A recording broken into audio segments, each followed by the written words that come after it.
우리 주님의 은혜와 평강이 신광두레 교회 모든 성도들과 함께 하기를 간절히 소망합니다.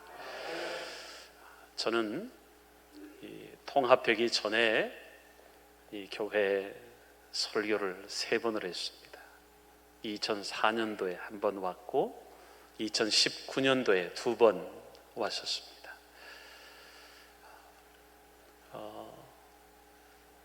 최동목 목사님께서 우리 영촌에 오시기 전에는 그래도 제가 우리 노회에서 잘생겼다는 얘기를 들었는데, 최동목 목사님 오시고 나서 제가 밀렸습니다.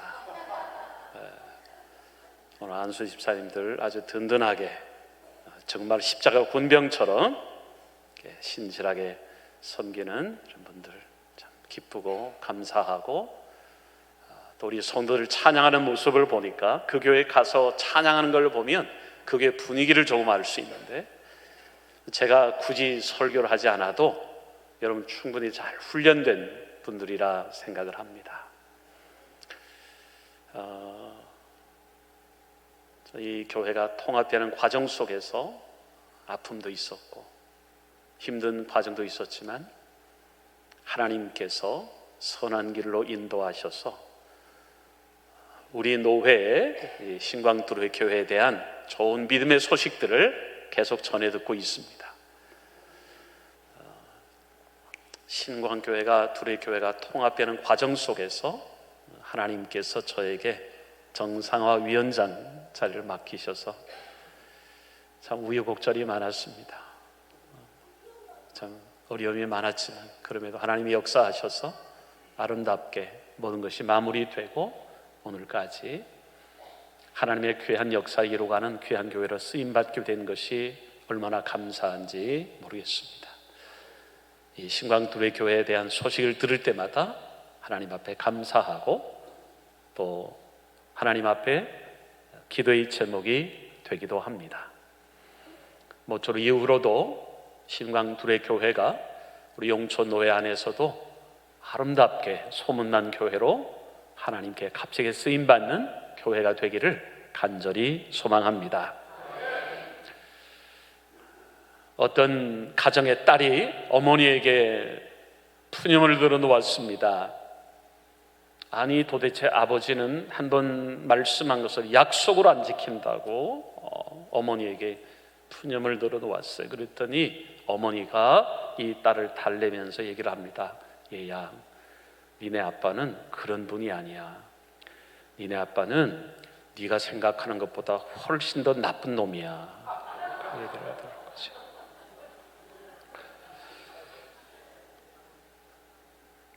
우리는 다른 사람들이 볼 때는 괜찮은 것 보이고 믿음 좋은 사람처럼 보이지만 하나님께서 우리 속을 들여다보시면 우리는 정말 하나님 앞에 설 수 없는 나쁜 사람인지 모릅니다.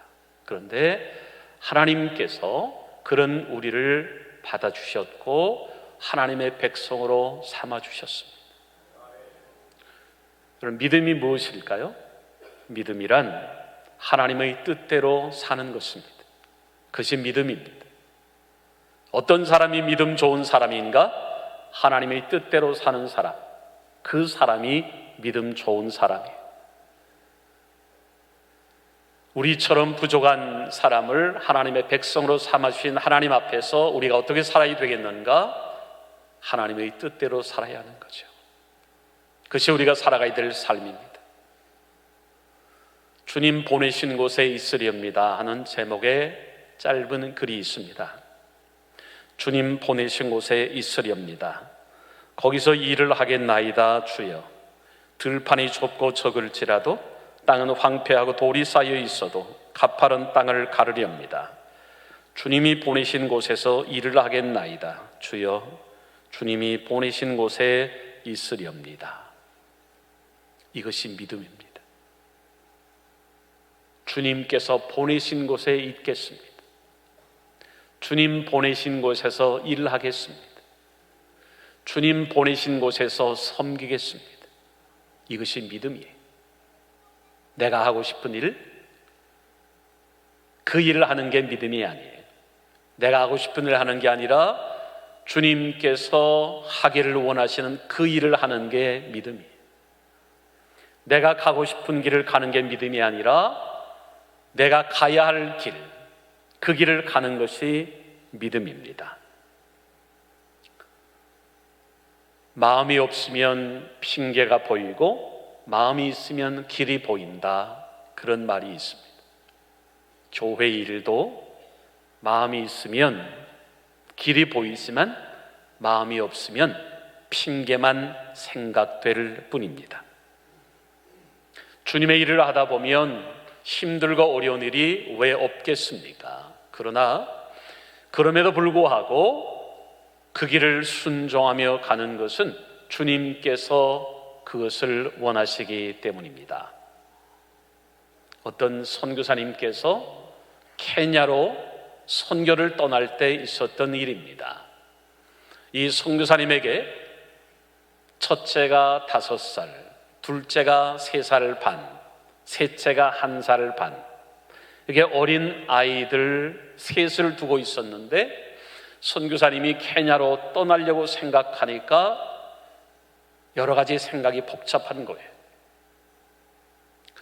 한국에서 편하게 이렇게 살던 아이들이 케냐에 가서 병들면 어떻게 하나, 너무 힘들고 그래서 하나님에 대해서 부정적인 생각을 하면 어떻게 하나, 이 아이들이 선교사라는 것에 대해서 부정적인 생각을 어떻게 하나, 이 여러 가지 생각이 복잡한 상황 속에 목사님의 기도 제목은 아이들이 순적하게 함께 케냐로 떠나는 게 기도 제목이었어요. 기도하는 가운데 목사님에게 좋은 생각이 떠올랐습니다.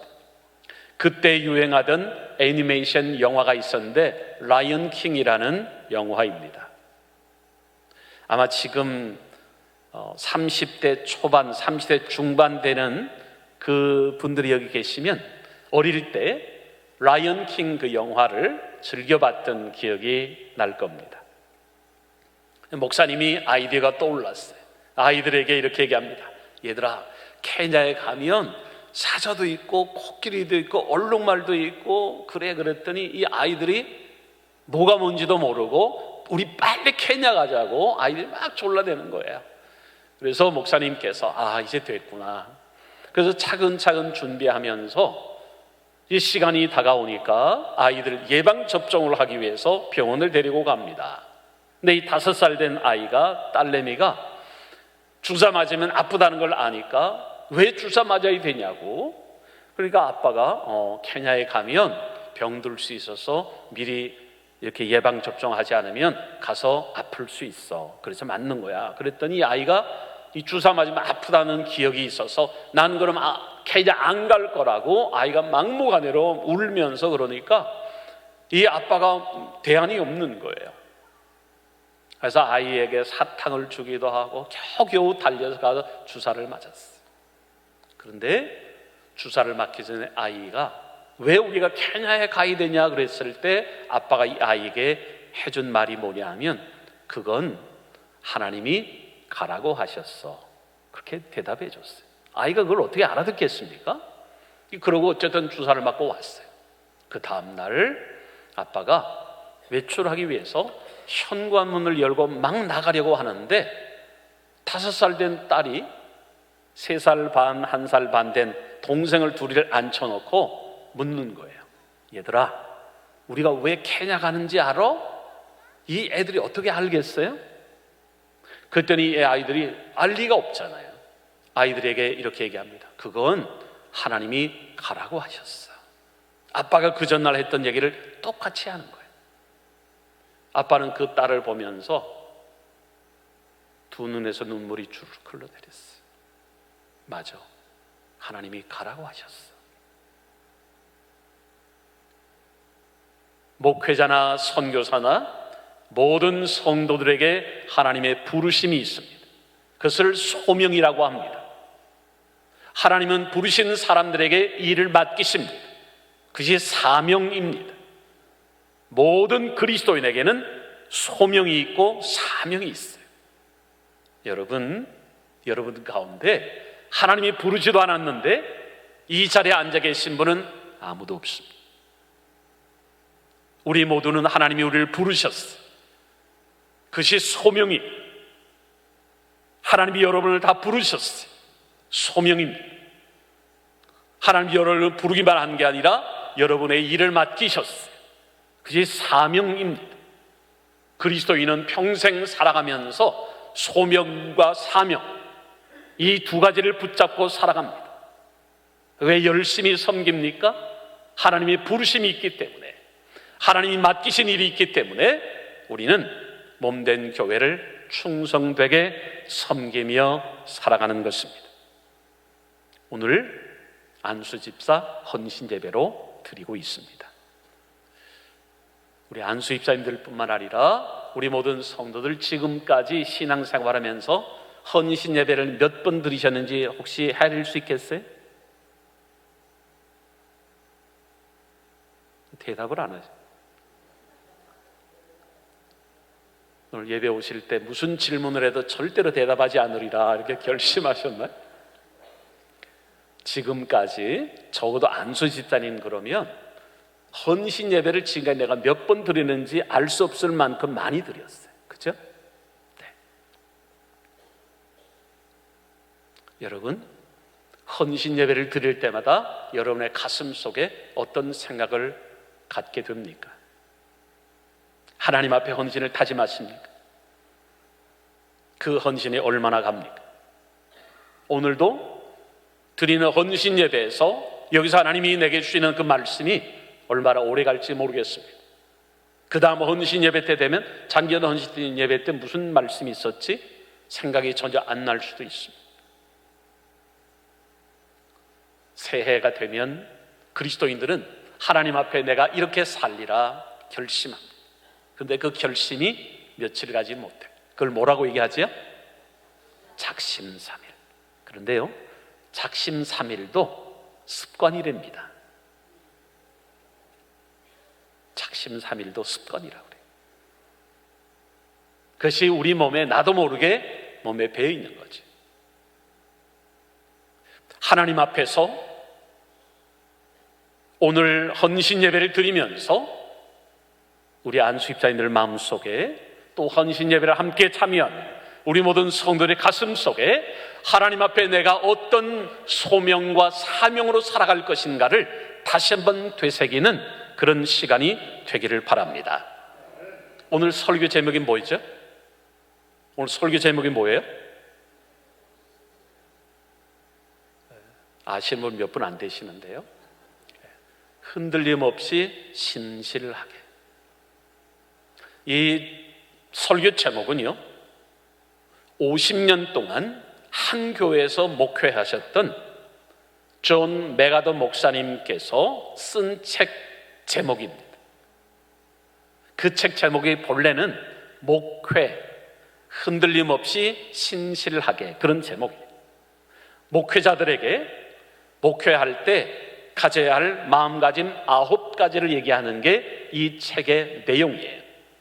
저는 오늘 그 책의 내용을 여러분에게 소개하려는 게 아니라 그 책의 제목에 나타난 흔들림 없이 신실하게, 이 제목이 여러분들의 가슴 속에 새겨지게 되기를 바랍니다. 주님을 섬길 때 어떻게 섬길 것인가? 요즘 성도들 가운데 기분으로 신앙생활하는 분들 꽤 많습니다. 주님을 잘 섬기다가도 기분 나쁘면 그냥 그날로 그만두는 분들이 꽤 있습니다. 이것이 요즘 교회 성도들의 하나의 라이프 스타일처럼, 교회에서 자존심 상하는 일을 한 번 있으면 그냥 그날로 교회 일도 직분도 내팽개치는 경우를 종종 봅니다. 왜 그런 일이 생기는 것일까? 그런 분들 어찌 보면 기분 나빠서 천국도 안 갈 것 같아요. 여러분, 교회 일은, 주님의 일은 기분으로 하는 게 아니라 뭘로 합니까? 믿음으로 하는 거예요. 교회 일은 기분으로 하는 게 아니에요. 믿음으로 하는 거예요. 그렇지 않으면 좀 어려운 일이 있거나 마음에 안 드는 일이 있으면 언제든 돌아설 마음의 준비를 늘 하고 살아갑니다. 여러분, 주님의 일을 하다 보면, 교회에서 섬기다 보면 언제나 좋은 일만 있는 것은 아니에요. 힘든 때가 있어요. 너무 힘들어서, 마음이 너무 힘들어서, 뭐 일하는 자체 육신적으로 힘들어서가 아니라 마음이 힘들어서 일을 그만두고 싶다는 생각이 들 때가 있습니까? 없습니까? 대답하기 곤란하세요? 우리가 주님을 섬기다 보면 그만두고 싶을 때가 있습니다. 이 목사에게도 있어요. 오늘 저도 이제 오전에 1부, 2부, 3부 3번 설교를 하고 바로 왔는데요, 어떤 때는 1부 예배 드리고 2부 예배 사이, 2부와 3부 예배 사이 어떤 성도가 와서 막 자기 속상한 얘기를 하는데 막 기분이 굉장히 다운되는 그런 말을 하고 그냥 나가면 3부 예배야 뭐 어떻게 되든 말든 그냥 어디론가 가고 싶은 그런 때가 솔직히 있습니다. 목회자도 그런데요, 여러분에게 왜 그런 일이 없겠습니까? 근데 오늘 본문은 바울이 주님을 섬길 때 어떤 마음으로 섬겨야 하는가, 이것을 가르쳐 줍니다. 오늘 본문에서 바울이 얘기하고자 하는 것은 흔들림 없이 신실하게. 안수집사님들 교회 섬기실 때 여러분들 가슴 속에 흔들림 없이 신실하게 섬기는 하나님의 사람들이 되기를 바랍니다. 여기 신실하다는 것은 기둥이란 의미가 있어요. 변함없다는 뜻인데요, 신실하다는 것은 기둥이라는 의미가 있어요. 내 마음의 기둥, 그것은 내가 아니에요. 주님이 내 마음의 기둥이에요. 주님이 내 믿음의 기둥이에요. 여러분, 어느 건물이든 기둥이 부실하거나 기둥이 부서지면 그 건물 자체가 위험해집니다. 우리 신앙에도 기둥이 든든해야, 그래야 우리의 믿음이 든든할 수 있지, 내 신앙의 기둥이 흔들리면 신앙 전체가 흔들리는 거예요. 우리 신앙의 기둥은 무엇입니까? 신앙의 연륜이 아니에요. 내가 신앙생활 얼마나 오래 했는가, 그것은 우리 신앙의 기둥이 아니에요. 내 직분은 내 신앙의 기둥이 아니에요. 목사라는 직분도, 장로라는 직분도, 안수집사라는 직분도, 권사라는 직분도 내 신앙의 기둥이 아니에요. 그것이 내 신앙을 지켜주는 게 아닙니다. 우리 모든 그리스도인들의 신앙의 기둥은 주님이십니다. 주님이 내 신앙의 기둥이 될 때, 주님이 내 직분의 기둥이 될 때 우리는 흔들림 없이 신실하게 주님을 섬길 수 있습니다. 바울은 그 신앙을 붙잡고 있었어요. 7절 말씀 보시면요, 우리가 이 보배를 질그릇에 가졌으니 이는 심히 그 큰 능력은 하나님께 있고 우리에게 있지 아니함을 알게 하려 함이라. 바울은 자신을 질그릇에 비유하고 있습니다. 질그릇, 조금만 힘이 가해져도 금이 가거나 깨어지기 쉬운 게 질그릇이에요. 바울은 자기 자신을 질그릇 같은 존재라고 고백합니다. 그런데요, 보세요, 질그릇에 뭘 담고 있다고 얘기합니까? 뭘 담고 있죠? 보배를 담고 있다고 얘기합니다. 질그릇에 무엇을 담는가에 따라서 질그릇의 가치가 달라집니다. 여러분, 그 질그릇에 쓰레기를 담아놓으면 그 질그릇은 무엇입니까? 쓰레기통이 되는 거죠. 그런데 그 질그릇에 금을 담아놓으면 이것이 무슨 그릇이 됩니까? 보화가 담긴 그릇이 돼요. 질그릇이 얼마나 약하냐, 그건 별로 문제가 되지 않아요. 질그릇이 아무리 약해도 거기에 담고 있는 그 내용이 무엇인가에 따라서 질그릇의 가치는 달라집니다. 바울은 그 보배 안에 예수 그리스도, 질그릇 안에 예수 그리스도라는 보배를 가지고 있었어요. 그래서 귀한 거예요. 바울이 귀한 것은 바울 자체가 귀해서가 아니라 바울이 질그릇같이 자기는 연약하지만 그 질그릇 안에 예수 그리스도라는 보배를 갖고 있었어요. 바울이 그 질그릇 안에 갖고 있던 또 다른 보배가 있어요. 사도라는 직분입니다. 바울은 사도의 직분을 받을 자격이 없는 사람이에요. 어떤 사람이었습니까? 예수 믿는 사람, 교회를 박해하는 일에 앞장섰던 사람, 그걸 자랑스럽게 여겼던 사람이 바울입니다. 그런 바울이 내가 사도의 직분을 받는다는 것은 상상할 수 없었던 일이에요.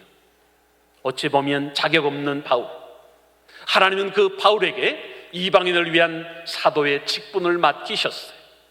바울은 이 직분을 다른 무엇보다 소중하게 여겼습니다. 나는 직분 받을 자격 없지만 하나님께서 나에게 사도의 직분을 주셨다. 이것을 보배처럼 여겼어요. 오늘 혼신 예배 드리는 안수 집사님 여러분, 여러분이 지금 가지고 있는 안수 집사라는 그 직분, 그것을 보배처럼 여기는 우리 집사님들 되기를 바랍니다. 또한 함께 혼신 예배를 드리는 여러분 모두에게 하나님이 내게 어떤 직분을 주셨든 그 직분을 보배처럼 여길 줄 아는 믿음의 사람으로 살아갈 수 있기를 바랍니다. 바울이 가지고 있었던 보배가 또 있습니다. 복음이라는 보배였어요. 이 복음은 무엇과도 바꿀 수 없는 소중한 보배였어요. 바울이 이 복음을 전할 수 있는 그 놀라운 사도의 직분을 맡은 것도 감사하지만 자신이 사도의 직분으로 이 복음을 전할 수 있다는 것이 얼마나 감사한지, 복음이라는 보배가 있었어요. 바울에는 또 하나의 보배가 있었습니다. 믿음이란 보배입니다. 베드로후서 1장 5절에 보면 믿음의 보배에 대해서 우리에게 말하고 있습니다. 보배로운 믿음을 우리와 함께 받은 자들에게 편지한다고 베드로는 얘기하고 있습니다. 보배로운 믿음. 여러분, 오늘 우리가 가진 믿음은 보배로운 것입니다. 이 보배를 다른 말로 표현하면 보물, 보화 이렇게 말할 수 있어요. 예를 들어 여러분 집에 보물이 있다고 봐요. 금덩어리가 있다고 생각해 보세요. 그러면 그 금덩어리를 아무데나 그냥 굴러다니게 내버려 둡니까? 어떻게 합니까? 금덩어리가 없어서 생각 안 해보셨어요? 금덩어리가 있다면 그냥 집에 아무 구석에나 그냥 굴러다니게 두지는 않아요. 어떻게 합니까? 장롱 깊은 곳에 소중하게, 그렇죠? 하나님이 우리에게 주시는 보배, 예수 그리스도라는 보배, 내게 준 직분이라는 보배, 복음이라는 보배, 믿음이라는 보배는 아무렇게나 우리가 다루어도 괜찮은 게 아니에요. 소중하게 다뤄야 될 보배. 우리가 하나님께서 내게 주신 그 직분과 복음과 믿음이란 보배를 소중하게 여기는 사람이 있고 그렇지 않은 사람이 있어요. 하나님이 이 둘 중에 어떤 사람 축복하실까요? 어떤 사람 축복하실까요? 끝까지 나는 대답하지 않으리라 결심하신 분들 계신 겁니다. 여러분, 하나님은 내게 주신 직분과 내게 주신 복음과 믿음이라는 보배, 예수 그리스도라는 보배를 정말 소중하게, 값진 보화처럼 소중하게 여기는 그 성도를 하나님은 축복하십니다. 믿음을 별로 소중하게 여기지 않고 복음도 예수 그리스도로 내 인생에 별로 소중하지 않은 것처럼 생각하고 살아가는 그런 사람을 하나님이 어떻게 축복하시겠습니까? 바울에게는 보배가 있었어요. 예수 그리스도라는 보배입니다. 직분이라는 보배였어요. 복음이라는 보배였습니다. 믿음이란 보배였습니다. 이 보배는 바울에게만 보배가 아니라 저와 여러분에게도 보배입니다. 우리는 이 보배를 소중히 여겨야 합니다. 그런데요, 그러면 이것을 보배처럼 여기고 살아가는 사람에게는 어려움이 없어야 되잖아요. 모든 일이 평탄하고 잘 풀려야 되잖아요. 그런데 바울에게 어려움이 있었어요. 바울에게 얼마나 큰 어려움이 있었냐 하면 8절부터 말씀 보시죠. 거기 보면 우리가 사방으로 우겨쌈을 당하여도 쌓이지 아니하며 답답한 일을 당하여도 낙심하지 아니하며 박해를 받아도 버림받지 아니하며 거꾸로 뜨림을 당하여도 망하지 아니하고. 얼마나 어려운 일이 있었어요. 짐작이 되시죠? 바울이 어려움 당했던 것을 고린도서 1장 8절과 9절에 보면, 형제들아, 우리가 아시아에서 당하는 환난을 너희가 모르기를 원하지 아니하노니 힘에 겹도록 심한 고난을 당하여 살 소망까지 끊어지고, 우리는 우리 자신이 사형 선고를 받은 줄 알았으니 이는 우리로 자기를 의지하지 말고 오직 죽은 자를 다시 살리시는 하나님만 의지하게 하시니라. 바울이 얼마나 고통 속에 있었는지 그 어려움을 그렇게 토로하고 있어요. 고린도후서 7장 5절에 보면, 우리가 마게도냐에 이르렀을 때에도 우리 육체가 편하지 못하였고 사방으로 환난을 당하여 밖으로는 다툼이요 안으로는 두려움이었노라. 바울은 사방으로 우겨싸움을 당하고 사방으로 적들이 가득한 삶이 바울이 살아갔던 삶이었어요. 세 차례에 걸친 선교여행을 하는 과정 속에 눈물로 그 시간을 보낼 수밖에 없었던 것이 바울의 여정이었어요. 그런데 바울은 예수 그리스도와 직분과 복음과 믿음을 보배처럼 여기고 살았지만, 그럼에도 사방으로 우겨싸움을 당해야 하는 그 숱한 어려움들이 끊임없이 있었어요. 유대인들에게는 맞아 죽을 뻔했던 일도 있고, 유대인들에게 가는 곳마다 박해를 받았던 사람이 바울입니다. 그런데 바울이 그것을 이겨낼 수 있는 한 가지 이유가 있었어요. 10절 말씀 보시면요, 우리가 항상 예수의 죽음을 몸에 짊어지면 예수의 생명이 또한 우리 몸에 나타나게 하려 함이라.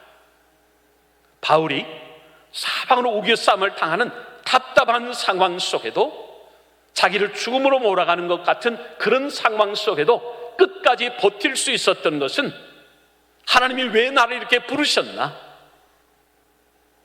예수의 죽음을 몸에 짊어지면 예수의 생명이 우리 몸에 나타나게 하려 함이라.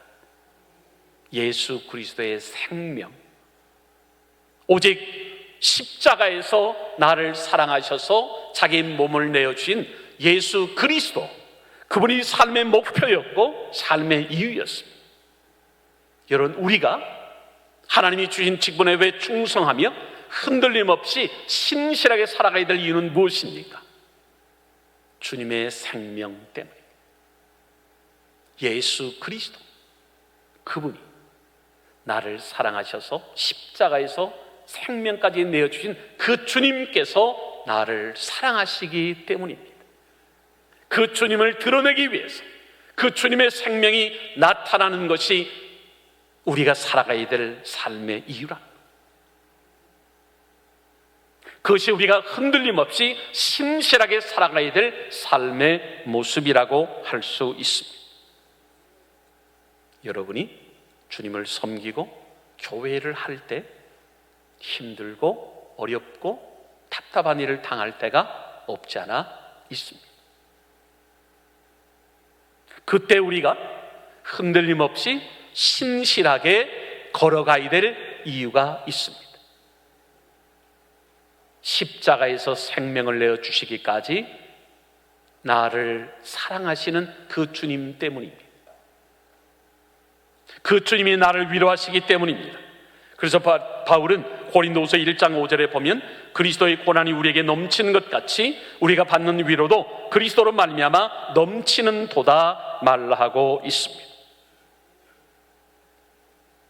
바울은 힘들고 어려운 상황 속에도 주님의 위로가 넘치는 가운데 끝까지 그 길을 갈 수 있었어요. 자신에게 주어진 사명의 길을 끝까지 갈 수 있었습니다.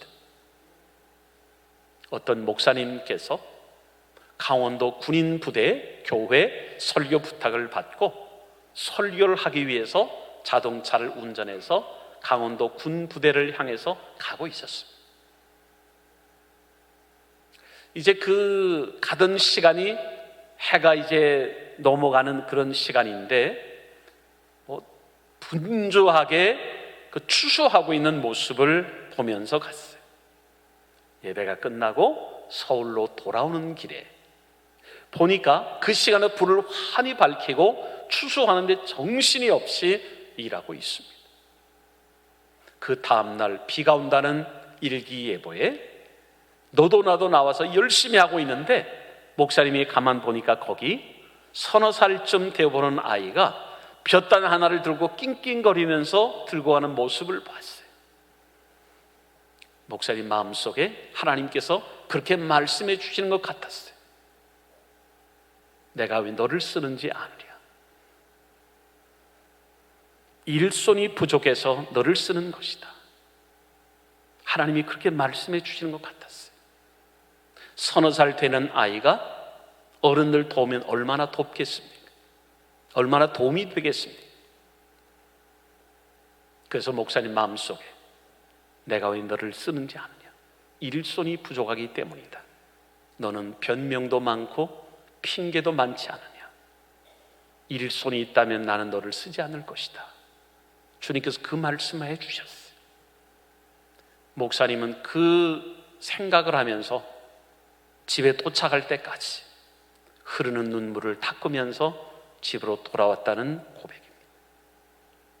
하나님은 오늘 왜 여러분을 쓰십니까? 만일 다른 일손이 있다면 하나님 여러분을 쓰지 않을지 모릅니다. 핑계도 많고 변명도 많은 우리들, 하나님이 우리에게 기회를 주셨을 때 하나님 앞에 흔들림 없이 신실하게 섬겨야 합니다. 그것이 오늘 헌신 예배를 드리는 여러분들의 가슴 속에 새겨야 할 소중한 교훈입니다. 바울은 그 가슴 속에 흔들림 없이 신실하게 살아가야 될 분명한 이유가 있었어요. 주님이 나를 사랑하신다는 그 말씀 때문입니다. 우리가 주님을 섬기는 것은 직분 때문이 아닙니다. 보상을 기대해서도 아닙니다. 십자가에 자기 생명을 내어주신 그 주님께서 나를 사랑하시기 때문입니다. 그 이외에 다른 이유가 없습니다. 그래서 바울은 사방으로 우리의 싸움을 당하는 그 어려움 속에도 끝까지 하나님 주신 사명 붙잡고 자기 생명을 던지기까지, 순교의 자리에 이르기까지 흔들림 없이 신실하게 자신의 그 길을, 사명의 길을 갈 수 있었습니다.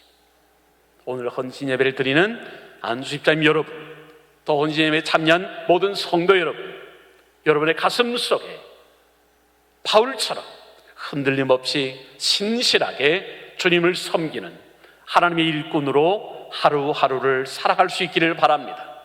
그런 하루가 쌓일 때, 그런 하루가 일주일이 될 것이고, 그런 일주일이 쌓일 때 한 달이 될 것이고, 그런 한 달이 쌓일 때 1년이 될 것이고, 그런 1년이 쌓일 때 여러분의 평생은 하나님 앞에 흔들림 없이 신실하게 채워진 그 인생을 하나님 앞에 드릴 수 있게 될 것입니다.